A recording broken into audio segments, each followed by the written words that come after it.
Netko kaže da je ljubav žrtva i brige za druge pod svaku cijenu. Netko kaže da je ljubav emocionalno vezivanje, ono kad se dvoje ljudi vole. Netko kaže da ljubav ne postoji, da se to priča za malu djecu. Što je na kraju istina i što je točno ljubav? Ako želimo praktično shvatiti što je ljubav, sjetimo se trenutaka kada smo nekoga mogli kriviti, napasti ili osuditi, ali nismo. Umjesto toga smo izabrali tišinu. Sjetimo se kada smo djeci dali prostor da pogriješe ili kada smo sebi oprostili ili pustili nešto što smo godinama nosili. Ljubav je snaga potrebna za razumijevanje, a ne reakciju. No, ljubav je snaga potrebna za suprotstaviti se nekome ili nečemu. Ljubav je snaga potrebna za stvaranje, a ne uništavanje. I to bez obzira na sve, bez uvjeta, bezuvjetno. Ljubav je mudrost potrebna za razliku od što možemo mijenjati, a što prihvatiti.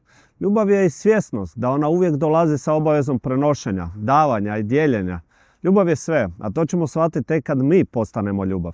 Jer suprotno od ega i neznanja stoji mudrost i ljubav, iskustveno znanje. Samo moramo naučiti voljeti. Ako vas zanima više o ljubavi i mudrosti te kako naučiti voljeti, vidimo se 15. i 16.12. u Crown Plazi u Beogradu.